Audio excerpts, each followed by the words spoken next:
wellnesscouch.com, streaming wellness into your lives. Welcome to Nourishing the Mother, featuring your hosts Bridget Wood and Julie Tenner.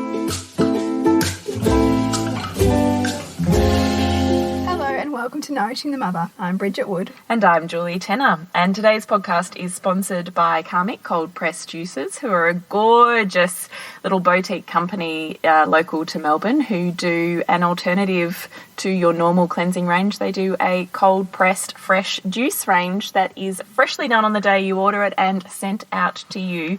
No hassles, no stress, no synthetic tablets. So if you're feeling like you are either not getting enough nutrition in your world or you're ready to do a cleansing program, then I would definitely look them up. So Karmic Cold Pressed Juices. They're beautiful.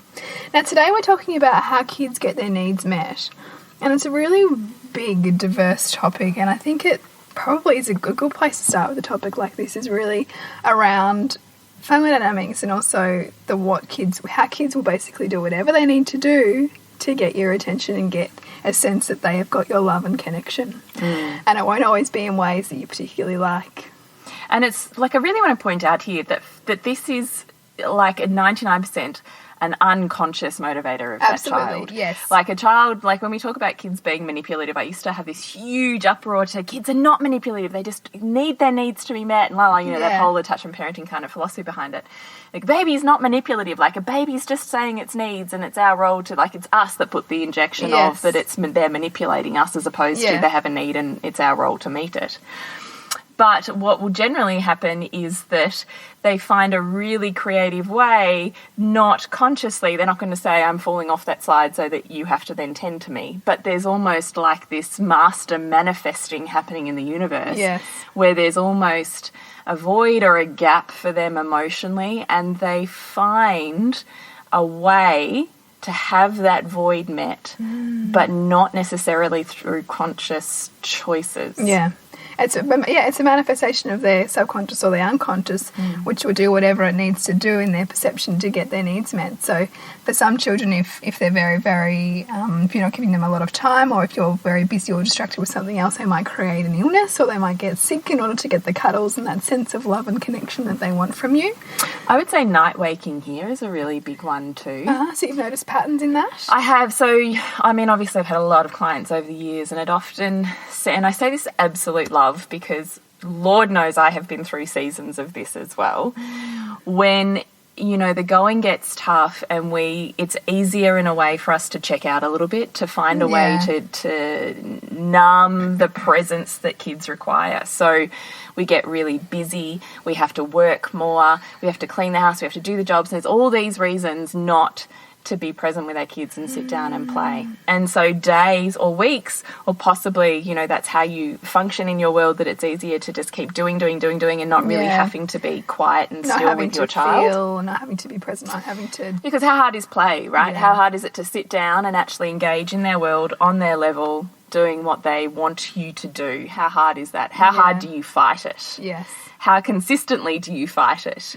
So when kids aren't having those needs for connection and all of the stuff that goes with that during the day, they will display it at night. They will wake up, they will be difficult to get to sleep, they won't sleep for a long time, because they found the sweet spot, the time in their day, in that 24-hour cycle where you cannot ignore them. There's nothing else going on. There's no other distractions. They found the perfect opportunity to get what they need during the day in a 24-hour circuit. Does that make sense? Yeah. And so often, you know, without needing any night training, so to speak, the way to actually, in inverted commas, break the pattern of night waking is to become very present during the day. Yeah. So it's slowing down. It's stopping the rush, and all of a sudden, through the discomfort and the pain it can be for you to sit down and play Lego for hours, or to go to the park and kick a footy, or to schedule your day with a bit of art and a bit of a park and a bit of a sit down and have lunch together. Yeah. All of that time. I'm not saying it needs to be all day, But if you can't manage, if you're having a terrible night and you can't manage 2 hours during that day of incredibly present time, that cycle's not changing. Yeah. Yeah, and looking for the outside fixes is only going to simply be a band-aid because it's not going to address the core issue. No, and it will manifest in a different area anyway. Yeah. So if that pattern is broken in the nighttime through, external, well, we all know what will happen there, is then there'll be another form that it'll take. So they'll get sick, or it'll drive deeper into some other, now all of a sudden they're hitting when you're out. Behavioural issues, it comes up Yeah. in a number of different ways. It's basically that thing, unless you're going to address the root cause, the root issue, it's simply just going to move somewhere else until it's dealt with, really. Yeah, which is the whole philosophy behind aware parenting and attachment parenting, really. Although aware parenting more. So I would look up. Yeah, and I would look up on the attachment play podcast that we did with Mary and Rose too, because that would be a good companion to this. Another one too. I think earlier in our podcast we did the podcast on love bombing, which also talks about similar concepts, really, of putting your child first and just almost basically saying yes to going into their world for a defined period of time and really filling their cup, and how powerful that is for shifting dynamics that can be really out of whack for whatever reason, because children really just crave connection. And so, I have a lot of discussions with friends with, young children, obviously, because I've got a 3-year-old. And we so often don't look past simply the behaviour. It's just an issue with the behaviour, but without much of a consideration for what is the behaviour representing. The behaviour isn't happening in isolation. Why is it there? Why is it there? Yeah. And children, as much as we might like them to articulate themselves, they're not able to say to us, oh, look, I'm just feeling like you really don't have time for me right now. I'm lonely. I'm lonely. I'm scared. I really want to cuddle. Yeah. No, it'll be through hitting or biting or continually doing things that you don't want them to do because they're getting a rise out of you. They're not getting... Well, they found the one thing. So if being sweet and gentle hasn't got your attention, then they're going to do the opposite, because likely that's the thing that will get your attention. Yeah. So here's the manipulation, right? So it's not manipulation out of, I'm just here to get you. Yeah. But it's a very creative, think outside the box, subconscious manifestation of these kids to find how to get their needs met. And we've talked about this, like when you were talking about family dynamics, is that, and when we spoke to Lael actually too, is even if they can't get it directly from you, they'll find a way to get their needs met. If you can't provide it, they will look outside of you for those needs. And, that's a natural process and has to happen with the village. But if you're hitting your head against a brick wall right now with your child's behaviour, whatever spectrum it is, then for me, I don't know about you, Bridge, but I'm assuming it's a twofold, possibly even 3, because I would bring in attachment play as well. Yeah. So first off, it's why is it there? What is it they're missing? I would say 9 times out of 10 it's connection. So it's about finding how to provide that connection during your day. Second is allowing some of those really big boisterous feelings, some of that rage and anger to come out in a therapeutic way, which is where attachment play comes in. And then I would flip that mirror and say, where in your life are you not owning insert displayed behaviour? Yeah. So where in your life are you feeling on the outer? So what is that? What is my child mirroring for me? Yeah. Where in your life are you feeling angry and frustrated? Where in your, and not owning it as well, right? So you're burying it within yourself. It's being represented to you to own it. Yeah. So for me, that's kind of the threefold spectrum I do with clients, but also with myself. Yeah. And it's so powerful because then you can, and we talk a lot about this idea of the mirror and that everything around you is simply a reflection of you. That's absolutely when you're able to, when you can access that, it's actually a sense of profound gratitude then to your child for what they're trying to reveal to you about yourself. But it can take a lot of practice to get to that point. Because, and do you know what? Facilitation as well, because I mean, shit, Bridge, I sit here and say this stuff, but if it's a really hard thing that's going on with my kids and therefore me, I'm not dealing that with on my own. Well, I think the thing is, if it's a really hard thing and it's going on and it's perpetuating itself, then quite often you're sitting in a lot of emotion, which means you can't do that work. You can't see the wood for the trees. Yeah. And sometimes you need prompting from a coach to ask you those quality questions that have you go, yes. That's what I wasn't seeing. Yes, you've joined the dots. Yeah. Which you can't do on your own. You can't expect you to have all of the answers for you. And so, and the thing is that that's what this is about, isn't it? It's about building that tribe to be able to help each other Totally see that, because this is not stuff that you can talk about with a lot of women, a lot of mothers who are willing to show that mirror up to you, because we often aren't comfortable to give people that honest perspective, which sometimes can be challenging for us to hear, you know? It really can be. Because sometimes they can be big wounds. Yeah. And this whole topic really came about because we were talking about siblings, bringing in new siblings. So did you want to take it there? Like, where are you sitting with that? Yeah, I guess because I'm, you know, obviously we're expecting to grow our family soon. So as I enter into the third trimester of pregnancy, and so I've really been tuning into where my son is at with that. And it was interesting because he went to the chiropractor yesterday, and the chiropractor said, oh, you know, because he's also just had his first cold, which he's never had before. And, you know, he's like, yeah, he's showing patterns of regression. So that sort of means that idea that children start to show babyish behaviours, start to want to be cuddled like a baby, or use baby type language, which tends to be a bit of a tool that they use to try and get that connection again, and to get that sense that I'm still your baby. And again, this is not a conscious thing they're doing, it's at an unconscious level. And I thought that I wasn't at all surprised that this is what had come up, because I knew that whether it happens when in pregnancy or whether it happens in, you know, the early stages of the next baby being here, it often comes up. And I thought, wow, like, that's calling me in to that space for him to start to tune in, not outwardly asking him questions, but giving him of my time, you know, and even being aware of not making things too much about the baby, you know, and making sure that I still can hold him like I hold him normally, and that it's not all about, oh, be careful of mummy's tummy, or be careful of mummy. You know, he still needs to know that he has the access to me that he's always had, so to then feel safe and held and connected still, even though there's a huge amount of upheaval that's going to go on for him, and that it already is. I mean, he can see how outwardly pregnant I am, and how much we might talk about it with family. You know, it's a big stuff for a child to go through. And so I think that this whole thing about how kids get their needs met is a fascinating discussion to have in the context of growing a family, you know, and them having to stretch themselves out of what they know and share the love that they and it think totally is just for them. changes dynamics, right? Because now they have to fight for that attention rather than it being a given because they're it. It's a really interesting stuff. And this is when birth order starts to come into, and all of those concepts around, you know, firstborns being really gentle and lovely, and secondborn being like fiery, and thirdborns being like the quick sly fox. You know, it's all this birth order stuff that comes in, because there's almost like this patterning that when those families grow, there's a learned dynamic on how to get your needs met, right? Within the family. And you found the way for that to really work.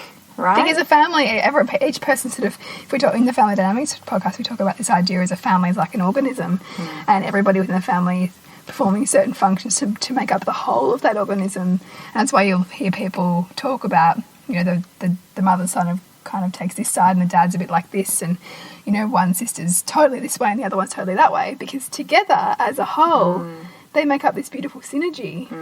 But their parts can sometimes seem like, how does that even happen? But they're perfect for the whole. They're perfect for the whole. And they're perfect for what they bring out in spite of or because of in, you know, each other and within that dynamic, because at the same time they're all perfectly mirroring, or what you're reacting to is your perfect mirror, right, within that dynamic, which is also kind of amazing. But I wanted to go back to this, you know, regression, because I so remember that with my second, with Jade, my middle child. I utterly remember that. Her wanting to play lots of baby games and mummy, you know, and sucking her thumb, and she wanted to be cuddled and wrapped and put to bed, and, you know, these sorts of role play games. And so I really had this like kind of. And this was when you were welcoming your third. Yeah, it was. So she was. She was 6, but she still really wanted to play lots of baby sort of games. And it was really hard because I was really fighting myself on how comfortable I felt with that, because it was annoying me. Yes. You know? But I really just had to, in the end, figure out why it was annoying me, and likely I was having a reaction because where in my life was I feeling infantile, right? Yeah. So where in my life was I feeling like a baby and not a peer or an equal or a accomplished woman? Which might have been part of being pregnant, because sometimes that even pregnancy you can perceive that you're not legitimate in a society in some form, you know. Yeah, sure. And look, I was deep diving into who I was then, you know, as a woman and where I was going with my career. And so there was all, you know, all of that going on. And she was really calling you into that. She was really calling me into that. So one, I, you know, was delving into that. And two, I decided I just had to jump in the discomfort and put a time limit on the baby games. Okay, I'm going to give you 10 minutes and you can really be the baby and we'll act it out.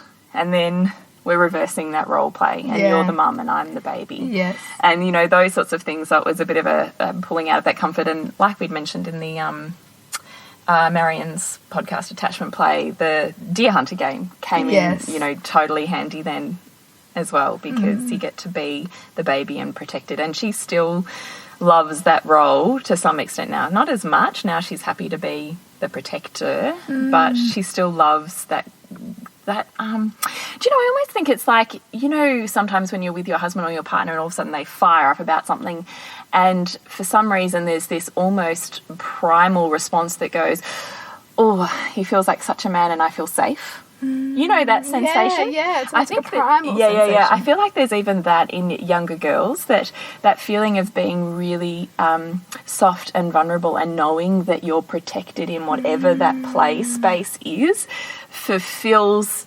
some sort of anxiety and comfort need. Does that make sense? Yeah, it really does. It's almost, and that's that thing, isn't it? That we still hold on to those parts of ourselves. Doesn't matter how evolved we might think we are now, and how much we've moved from those primal beginnings. It's still a core part of who we are, and we'll still act out those roles as we need to, based on those imprints that we have, you know, over eons, right? Yeah, totally. It's really fascinating. So the hard part, right, is where is my mirror in that anyway? So not every child's going to regress. So why is that happening is the first part, right? So taking that mirror and that self-ownership and seeing where in your life are you feeling not empowered? You know, where are you feeling like a baby when everyone around you seems to be a grown-up?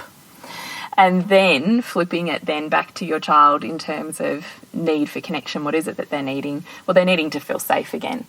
So how do you provide safety? You provide connection and you provide an opportunity for them to outlet the fear and the anxiety involved in that. So rough play where they get to really play it out, and really gentle play where you really play into the vulnerability. So they're two, you know, really key ways to get out of it. And definitely reading heaps of books on babies. Yeah. You know, heaps of books on new babies coming in and birth and siblings. And I think the key thing with, you know, that whole idea of welcoming a baby too is to allow the child to play out their anger or their frustration with it. Like, I saw a great book once which was called Stupid Baby, and it was for toddlers, and it was basically, you know, allowing the toddler to act out through this story their frustration and anger about having to share their time with their parents with this baby. So instead of, you know, trying to dampen that and try and tell them that they should need to be nice to their baby brother and sister, which just encourages them to repress those feelings. And then they're going to come out in another creative way, right? Yes. It's instead giving them a form in which to express it. You know, or do a game where they might want to have some toys, and like one's the baby and they get to role play sending the baby back. And you play that with them, you know, and you let them do that, and you don't try to put limits on it or, you know, inject your own values or anxieties around them having that play, but you simply just allow them to express that and move through it. And they won't have that hold on them as much. They've been able to get through that themselves without having to act it out or... In reality. Having the opportunity to act it out in playtime where it's safe and boundaried and okay to be a little bit off the Richter chart is, you know, fabulous. I love that. Role play is an amazing way to do that. I feel like we've skipped some steps, so I'd love, Jules, for you to take us back to some of the bare philosophy of aware parenting to kind of couch all of this in. Couch it in. Gee, I like that. Sure. Okay. let's see where to start here. It's so funny when you get so far along, isn't it, that you forget how to step it backwards. So I guess the philosophy of aware parenting comes from the point of view that no emotion is wrong, that every emotion has a place and a point and a reason and needs a form of expression, or it manifests in a form we don't want it to. So either that emotion is going to have a release and it's going to come out, and generally that's through tears or laughter, or that emotion's going to be capped, suppressed, put the lid on, contained, and it's going to kind of be shoved further down in our bodies. Now either that's going to come out in dysfunctional behaviour that we don't like, an inability to sleep and settle, or it's going to come out in an illness. Yeah. And we all know this, right? How many times have you beautiful women out there been uber stressed, been like gone through some hideously emotional experience, and all of a sudden that has almost compounded into your physical body and now you're sick? Like, we all understand that as a general concept. Yeah. And that's really what I'm asking you to go into here, is that whole philosophy around emotion can create illness and it can create dysfunction. So when we just look at what is the physical body doing, we've kind of missed the whole reason why it's there. Because that's true. And so we've talked about, that's really like the last vestige, isn't it? You know, if something's manifesting in the physical body, that's like it's been going on for a long time. Yeah, it's been going on for a while. Yeah. It's been trying to be expressed in other forms. And you've missed the small signals. Yes, whether that's to yourself, if it's you that's sick, or if it's, to your children, if it's them that's sick. And so again, it's understanding that it's a communication mechanism. Yes, that's exactly to be understood, not simply just band-aided or that's right. Fixed. So being in our bodies means, to me, being able to sit really comfortably within your skin and be in connection with those communications, as you call them.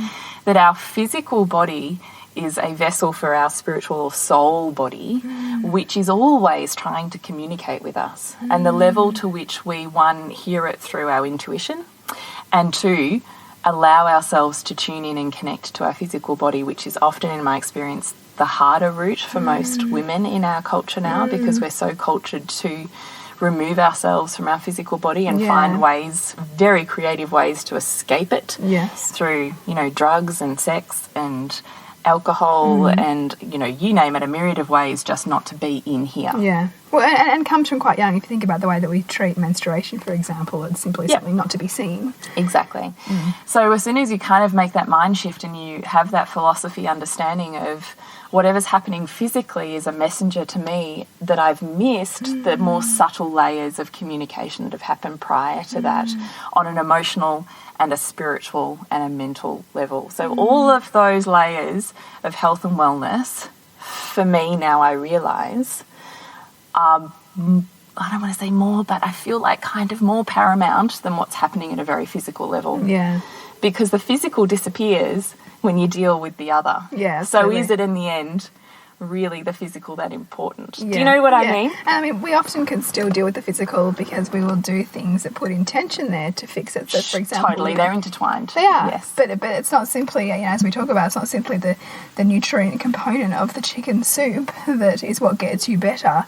It's the intention with which you are creating that for yourself. Yeah, it's and the ritual and all of the other Yes. things you get in the process of saying I'm worthy of that nourishment. Yes. Yes, exactly.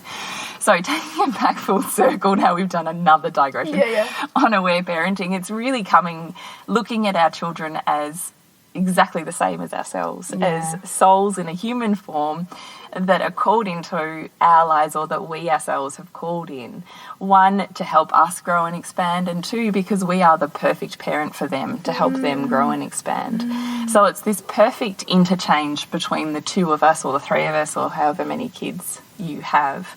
And each one of them will represent a different area of expansion for you, and likewise you for them. It's really utterly perfect. The hard part is in when those triggers are happening, and we've talked about those before, and your kids are displaying something that's really hard for you, that you don't want to cope with, that you don't want to tolerate, that sets your anger button off or your disconnect switch. that's where actually the biggest healing is required. And the healing comes through asking yourself really those quality questions, which you touched on earlier, but can be expanded out to, include things like, why am I holding on so strongly to my resistance here? Why do I feel so strongly that I simply can't do what they're asking me to do, what this situation is asking of me? Perhaps it might be asking you to take time off work and you're feeling that you cannot do that. Yes. Why do you feel so strongly about that? Because you will. So the answer's there anyway. Yes. But it's getting it's getting deeper into that. It's getting present to that. It totally is. And recognising, which we've talked about in numerous podcasts as well, that concept of when our children are behaving the worst, they need us the most.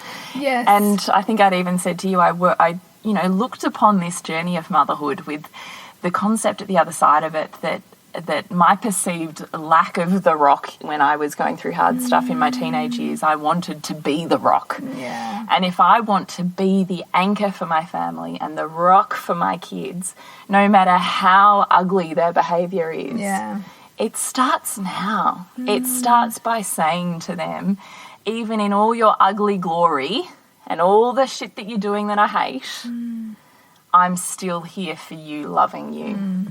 And it's not what you do, it's how we approach that situation. Yeah, that's right. So I often don't see the results in simply punishing kids for bad behaviour because it's not actually dealing with what the need is that's underlying that. Why is that behaviour there? Because that's what is actually going to sort it out. Not more disconnection, more connection is actually what's going to help those kids. This is not coming from a place either of permissiveness by any stretch. It's kind of an authoritative approach to parenting where you're saying to your child, I can't accept all of your behaviour, but I can accept all of your emotions. Yes, exactly. And so that is where you go with it. And paving the way, right? Role modelling that there is a space for every single one of these feelings. Yes. And here's how we deal with them. And that's coming to a level of comfort with yourself around it being okay to be sad around your children, to be angry around your children, explaining what anger feels like. And showing the way for your back to balance. Yes. Right. What you do to help yourself balance out rather than simply just... It can't just be lip service. No. You can't just say to your kids, don't hit, and then you hit them for hitting. Yes. And you can't just say to your kids, stop yelling at me. Yeah. And then you're yelling at them. Yes. And you can't just say to them, you need to calm down right now if you can't do that for yourself in those really hard moments. Which is confronting, right? Because it's really hard. And the thing is, right, we're never going to get it 100%. We're not. Ever. And look, I've even said to you, man, there's times I know exactly what my kids are doing, particularly my youngest, as you know. Yeah. And I'm like, nah, Bridge, I've checked out of this one. I just have to win this battle right now and I'll deal with the shit later. Yeah. All reason and, kind of clever mothering aside, we're just getting through this. Yeah, totally, right. But then I also am aware that it's never going away. No.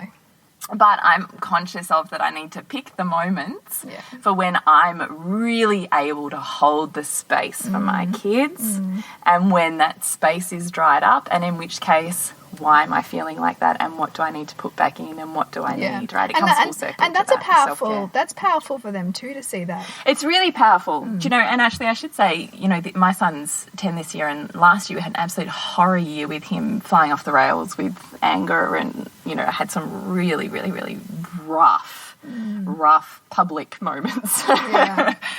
But it really intensively made us move into action planning how to deal with anger in your body, what anger looks like for a boy versus what it looks like and feels like for me, and the difference in how we deal with that. And we recognise that for my son, he has to move his body. So he cannot sit down, have eye-to-eye contact and a deeply emotional conversation with me like my daughter can. So it's almost like connection points, right? If you take away what deep connection looks like, get rid of that, and you think of it of a point scale, every child's going to have a different point system. So for my daughter, way up on the points of connection chart will be sitting down on the couch, eye to eye, cuddle time, talking deeply about things. For my son, that's like way down at number one. Yeah. For my son, playing one-on-one basketball and being a little rough and shovey is way up on the connection charts. For my daughter, it's like number one. So it's about getting a concept of what connection points look like for each of your children, and it's never going to look the same for each one. And it's not your connection points, it's theirs. It's theirs, yeah. And then being able to workshop, how do you move emotion through their body in this moment with them and help them through it before you deal with why it was there to start off with. Because when you're in it, there's no point, like you think about anything that's happened in your life and you've done something wrong, made a bad choice, whatever, and you're having a huge emotional reaction to it. You don't need someone sitting there going, oh, I told you so. Or why did you do that, you idiot? Or just calm down. What you need is just to go, shit, that's hard. Yeah. And let that emotion out and then deal with how you can fix that situation. There's no point doing it in the moment. You've lost them. So for my son, we put in like a whole year's worth of connection time. So I think I'd said to you, his sisters were in bed by 7:30 and he had 7:30 till 8 one-on-one with us instead of doing the dishes or whatever. It was a check-in with him. It was regular one-on-one time playing basketball. If he was having an emotional reaction, we had his list of his way back to balance, which is always physical. He has to move emotion through his body. He has to move to get it out because he cannot talk it out. My daughter can talk it out, but my son needs to move it out. So it's about recognising that too, that when we're having a serious conversation, I don't expect him to stand still. He needs to be bouncing a ball. He needs to be moving his feet. We need to be running around the block while we talk about it. And that's really powerful stuff to actually go into that space of going, what does my child actually need versus what I think or what society might think he should need to get back into balance. Right. You know, because, for example, some people might find that enormously rude, you know, that he can't, like, sit still, eye to eye totally. or needs to bounce a basketball. But that's just... And I did originally, right, until I really got it. Yeah. I was really angry about it. Which is interesting, right, because it would have been you injecting ideas. Well, I didn't feel listened to. Yeah. Which is totally my inner Which is child, funny, right? Because he wouldn't have felt listened to because you weren't hearing the way that he wanted to be communicated That's really with. true too. Yeah, well done. Well done. So my point is, we did all of those hard yards last year. So instead of more punishment, more cracking down, more, what do you call it when you, grounding, there was none of that. It was just, how do we spend more one-on-one time with him? And can I tell you, he is just, I am loving on him so hard this year. It's like ridiculous. He's awesome and beautiful. And instead of having this really deep, serious connection, which is what I thought it had to look like, I realised that deep connection for him is a bit of banter, and that instead of having the serious, emotionally empathetic conversations I have with my daughter, it's empathy through kind of ribbing. So you can be, you know, like flicking off these off-the-cuff, funny, you know, banter that he gets, and he goes, oh, yeah, all right. You know, like this. But I've got to the same sweet point of connection and understanding and empathy, just on a completely different route to the way that I thought it looked, because I'm female, right, I'm assuming. So, and the thing is, this is just cruising. But I can see him employing all of those things from last year, all of the things that we do to get back to balance. I don't have to tell him to do anymore. He just goes and does them when he's feeling angry. And I let him go. So instead of angry and badgering him and following him to sort this situation out, I know he goes outside, he shoots some hoops, he comes back, we're ready to talk about it. He knows his recipe for balance. But we only got there right through showing that way. Yeah. This year his peers are like strugglesville. But the go-to there is more control, more grounding, more taking away, more you're not allowed to do any of these things. And I just think you've missed the boat in that. I don't know. What do you think? No, and I'm thinking a lot actually about in terms of, you know, taking a more bird's eye view in terms of the family dynamics, what he has got you to own about yourself that he had to do through the way that he needed his needs met. Yeah, it's true, right? I was too serious. Yeah. I've become way more fun. But your way of what it had to look like connection looks like this. Yeah, that's true. And the more one way that you were about connection having to look like this, the more he was going, no. Yeah, that's really true. I need it differently. Yeah, it's really true. I'm teaching you to see that there can be different ways to that end goal. Yeah. And through that, he's got you to own that as well. Totally, right, which is actually perfect, because exactly what we're talking about here is that the mirror goes two ways. Yes. So whenever something, your kids will creatively find a way to get their needs met, and at the same time, guess what? So do you. Yeah. You get an opportunity to heal some shit Yeah. and get better. And part of them taking you into uncomfortable spaces for you to do that. And it's uncomfortable for you because there is wounds there. There is discomfort there because there's something that's saying to you, hey, I'm over here. Like, I'm ready to be worked on. Yeah, totally. So back to aware parenting, the whole philosophy is for ourselves as much as for our children that no emotion should be stunted, repressed, stopped. And in a toddler, that's hard, right? Because they're really loud and out there, and no one will defy you more than a toddler, and we all know that, right? Yes.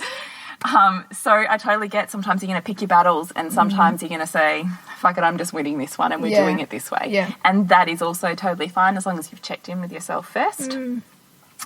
And that you know that at some point there needs to either be some roughhousing and laughter, or there needs to be some quiet space held for tears. And often that's going to happen after there's a boundary, a loving limit. Yeah, that's right. And it'll often be, you know, and I'm doing this with my son at the moment, he'll have a massive flip his lid over something that's, you know, he wants to have his milk in a certain cup, you know, or, you know, it's very, very simple things, but he's using those as the mechanisms, you know. To release. It's the wall to kind of crash against. Yes. Yeah, it's the point where you go no, and all of a sudden those tears can come out and find a way. And often when we get to the bottom of it, it might be that he doesn't want to go to sleep because he's had such a nice day of connection, and to go to sleep means the end of that day, you know. So it's the bad behaviour masking a vulnerability there, or a sadness there, that he couldn't communicate, because they can't communicate that in a way that we would necessarily understand.